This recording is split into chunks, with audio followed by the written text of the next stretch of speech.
আসসালামু আলাইকুম, welcome back to our channel happy fan. বন্ধুরা, দেখে বুঝতে পেরেছেন আমি কি রেসিপি নিয়ে চলে এসেছি। আজকে আমি পানিপুরি বা ফুচকা বানাবো, তো ওই রেসিপিটা নিয়ে চলে এসেছি। তো দেখতে থাকুন বন্ধুরা কীভাবে বানিয়ে নিচ্ছি। আমার বাবু কিন্তু খেয়ে বলেছিল অনেক টেস্টি হয়েছে। তো সত্যি কিন্তু অনেক সুন্দর হয়েছিল। তো তার জন্য যা যা উপকরণ সেগুলো আমি দেখিয়ে দিচ্ছি। আমরা যে আটা দিয়ে রুটি বানিয়ে বাড়িতে খাই সেই আটাটাই কিন্তু নেব, ময়দা নিলে হবে না। তো আমি প্রথমে 1 বাটি আটা নিয়ে নিলাম। ওই বাটিরই হাফ বাটি নিয়ে নেব সুজি। মাপটা কিন্তু একই রাখতে হবে, আলোক করলে হবে না। যে বাটির 1 বাটি আমি আটা নিয়েছিলাম ওই বাটিরই হাফ বাটি আমি নিয়ে নিচ্ছি সুজি। এবং এই বাটিতে সুজির মধ্যে আমি পানি দিয়ে এটাকে 15 মিনিটের জন্য চাপা দিয়ে রেখে দেব। এটা নরম হতে দেব। আমি 15 মিনিটের জন্য এটা বন্ধ করে রেখে দিলাম। 15 মিনিট পরে ফিরে আসছি। দেখতে পাচ্ছেন বন্ধুরা, তো এটা অনেক নরম হয়ে গেছে। এরপর আমি আটার মধ্যে এগুলো দিয়ে মাখিয়ে নেব।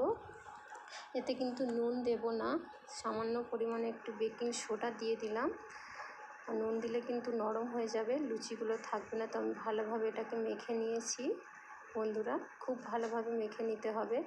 তো মাখার পর আমি উপর থেকে একটু তেল দিয়েছি, দিয়ে একটা রুমালের মধ্যে এটা চাপা দিয়ে রেখে দেব যাতে করে হাওয়াটা বেরিয়ে না যায়। আমি ঢাকনাটা ঢেকে দিলাম। আমি 15 মিনিটের জন্য রেখে দিলাম। ততক্ষণে ওটা রেস্টে থাক। আমি এখানে পুরটা বানিয়ে যে উপকরণগুলো লাগবে আলু, তেঁতুল, ধনেপাতা, পেঁয়াজ, লঙ্কা। তো আমি আলুগুলো প্রথমে খোসাগুলো ছাড়িয়ে ধুয়ে নিয়েছি। এগুলো সিদ্ধ করে নেব। একদিন আগে থেকে আমি ছোলাগুলো ভিজিয়ে রেখেছিলাম, এগুলোও সিদ্ধ করে নেব। তার জন্য আমি আলু আর ছোলাটা কুকারের মধ্যে দিয়ে আমি বসিয়ে দেব। আমি সময় নষ্ট করব না, ততক্ষণে ওখানে আটাটা রেস্ট নেওয়া হয়ে যাবে। এখানে আমার পুরটা বানানোর জন্য রেডি করে নিতে হবে। তো আমি এটাকে কুকারের মধ্যে বসিয়ে দিলাম। 2 থেকে 3টা সিটি মেরে উঠিয়ে নিয়েছি। দেখতে পাচ্ছেন বন্ধুরা, আলু এবং ছোলা কিন্তু সিদ্ধ হয়ে গেছে। এগুলো এবার আমি ছেনে নেব। তো তার জন্য আমি প্রথমে পেঁয়াজ কুচিয়ে রেখেছিলাম, পেঁয়াজ কুচি, কাঁচা লঙ্কার কুচি এবং একটু এর মধ্যে দেব নুন আর সরষের তেল দিয়ে কিন্তু আমি ভিতরের পুরটা বানিয়ে নেব। তো আমি কাঁচা পেঁয়াজই ব্যবহার করছি এখানে। কাঁচা পেঁয়াজ খেতে কিন্তু ফুচকার সঙ্গে ভালো লাগে। এর মধ্যে আমি দিয়ে দিলাম সিদ্ধ করে রাখা ছোলা। আমি কাঁচা ছোলা দিলাম না, কারণ কাঁচা ছোলা আমার খুব একটা পছন্দ নয়, আর আমার ছোটো বাবুরাও খাবে। তো সেই জন্য এর মধ্যে দিয়ে দিলাম কুচিয়ে রাখা ধনেপাতা। ধনেপাতা দিলে কিন্তু টেস্টটা অনেক ভালো লাগে।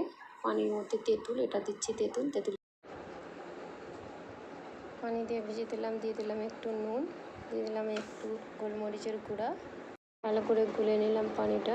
দিয়ে দিলাম একটু কাঁচা লঙ্কা আর দেব ধনেপাতা কুচি। তো এখানে আমার পুরটা রেডি এবং আটাটা রেস্ট রেখেছিলাম ওটাও আমার হয়ে গেছে। দেখতে পাচ্ছেন বন্ধুরা, অনেকটা সফট আর নরম হয়ে গেছে। এরপর এগুলো আমি বেলে নেব, ছোট ছোট করে লেচি কেটে নেব। তো দেখতে পাচ্ছেন ফ্রেন্ডস, এইভাবে কিন্তু আমি পাতলা করে বেলে নিয়েছি এবং এটাকে একটা কোনো কিছু কৌটোর ঢাকনা দিয়ে কেটে নেব। এটা আমি ফিডিং বটলের ঢাকনা নিয়েছি। তো আপনারা যে কোনো কৌটার ঢাকনা নিয়ে কাটতে পারেন। তো এইভাবে কেটে ছোট ছোট লুচি বানিয়ে নেব। এটা ইজিলি হবে, অনেক সহজ হবে। তো এইভাবে আমি রেখেছি প্লেটের মধ্যে। এই প্লেটের যে দিকটা নিচে ছিল ওই দিকটাই কিন্তু আমি কড়াইয়ের মধ্যে তেলেতে ছেড়ে দিলাম।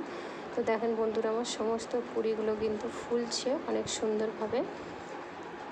তো একটাও পুরি কিন্তু নষ্ট হয়নি, সবগুলো পুরি গোল হয়েছিল আর অনেক মুচমুচে হয়েছিল। সেটা আমি দেখিয়ে দিচ্ছি ভিডিওর মাধ্যমে। তো বন্ধুরা, এইভাবে আপনারাও কিন্তু বানিয়ে নিতে পারবেন বাড়িতে। বাইরে থেকে ফুচকা না খেয়ে বাড়িতে বানিয়ে নিলে ভালো। আমাকে তো এমনিতেই বাইরের ফুচকা ভালো লাগে না বা পানিপুরি ভালো লাগে না। তো আমার রেসিপিটা যদি ভালো লেগে থাকে বন্ধুরা, অবশ্যই লাইক, কমেন্ট, শেয়ার করবেন। আমার চ্যানেলে প্রথম হয়ে থাকলে অবশ্যই চ্যানেলটিকে সাবস্ক্রাইব করবেন। আল্লাহ হাফেজ।